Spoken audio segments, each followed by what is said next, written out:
Assalamualaikum warahmatullahi wabarakatuh. Apa kabar semuanya? Semoga kesehatan dan keberkahan selalu menyelimuti kita semua, amin.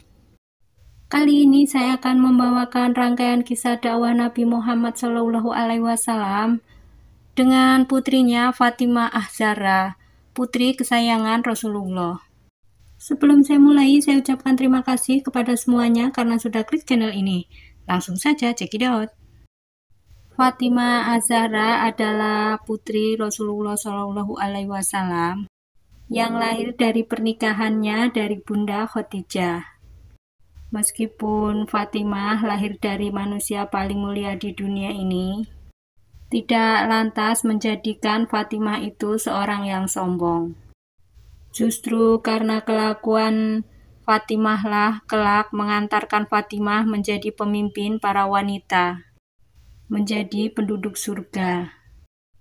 Ketika Bunda Khadijah mengandung Fatimah, disambut hangat oleh Rasulullah SAW. Bahkan suatu kali Rasulullah melihat Bunda Khadijah sedang berbicara dengan bayi yang ada dalam kandungannya. Kemudian Rasulullah pun bertanya, "Wahai istriku, apa yang sedang kamu lakukan?" Bunda Khadijah pun menjawab, "Aku sedang berbicara dengan bayiku, ya Rasulullah."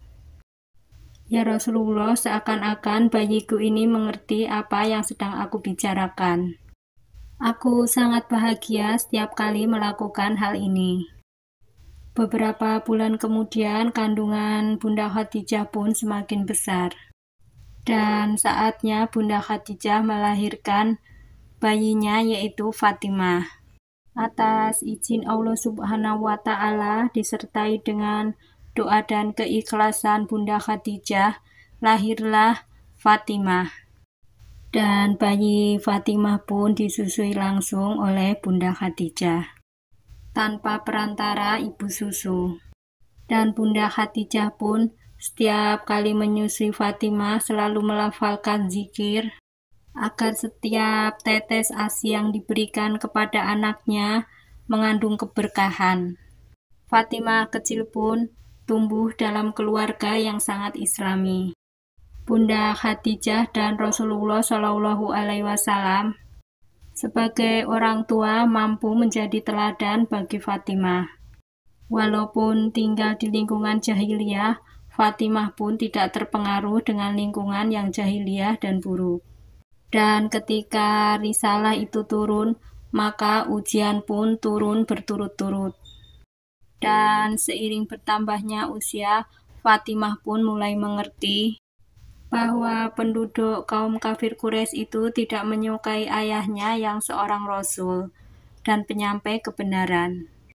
Hal tersebut membuat perasaannya sangat sedih dan terluka. Dan Fatimah pun sangat menghormati dan menyayangi Rasulullah. Di usianya yang masih 7 tahun, Fatimah pun ikut rombongan Bani Hasyim meninggalkan kota Mekah. Hal ini terjadi karena waktu itu ada peristiwa pembaikotan yang dilakukan oleh kaum musyrikin Quraisy. Selama 3 tahun tinggal di lokasi pengungsian, Fatimah pun menyaksikan perjuangan umat Islam secara langsung.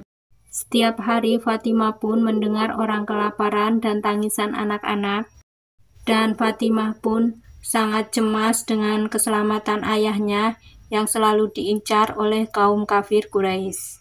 Dan tanpa disadari, semangat perjuangan ada dalam jiwa Fatimah. Dan pada akhirnya Fatimah pun bertekad membantu dakwah ayahnya. Berkat pembaikotan itulah Fatimah menjadi wanita yang tangguh dan kuat, serta sabar dan qanaah dalam menghadapi segala ujian. Hingga suatu saat ada peristiwa yang meruntuhkan hati Fatimah di tahun 10 kenabian. Fatimah pun harus merelakan kepergian Bunda Khadijah. Fatimah sebagai putri satu-satunya yang tinggal bersama Rasulullah, Fatimah pun selalu mendampingi ayahnya di masa-masa sulit pasca wafatnya Bunda Khadijah. Dan Fatimah pun menjadi obat pelipur lara bagi Rasulullah. Dan Fatimah juga yang mengurus segala keperluan Rasulullah. Maka Fatimah pun dijuluki dengan sebutan Ummu Abiha, yang artinya ibu dari ayahnya. Sementara itu, gangguan kaum musyrikin kepada Rasulullah semakin menjadi-jadi. Tidak sekali dua kali Fatimah mendapati Rasulullah ayahnya itu penuh luka ataupun penuh kotoran di seluruh tubuhnya. Fatimah pun pernah melihat ayahnya dilempari binatang ketika sedang sholat. Ketika itu Fatimah ikut bersama Rasulullah ke Masjidil Haram. Fatimah pun menyaksikan langsung komplotan keji Abu Jahal terhadap ayahnya. Seketika itu juga Fatimah pun langsung bangkit dan membersihkan bangkai binatang yang ada di punggung Rasulullah. Setelah Rasulullah selesai beribadah, Fatimah pun melaporkan siapa yang telah menzoliminya. Kemudian Rasulullah pun mendongak ke atas langit seraya berdoa, "Ya Allah, hanya kepada Engkau aku menyerahkan kelakuan kaum kafir Quraisy ini." Sepeninggalan Bunda Khadijah, Fatimah dan Rasulullah pun kehidupannya jauh dari kata mewah.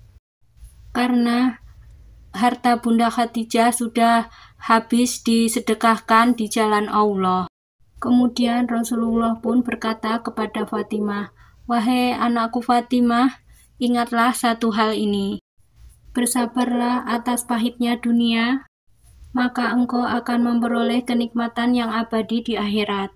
Fatimah dengan begitu banyak cobaan tidak pernah mengeluh kepada Allah Subhanahu wa Ta'ala.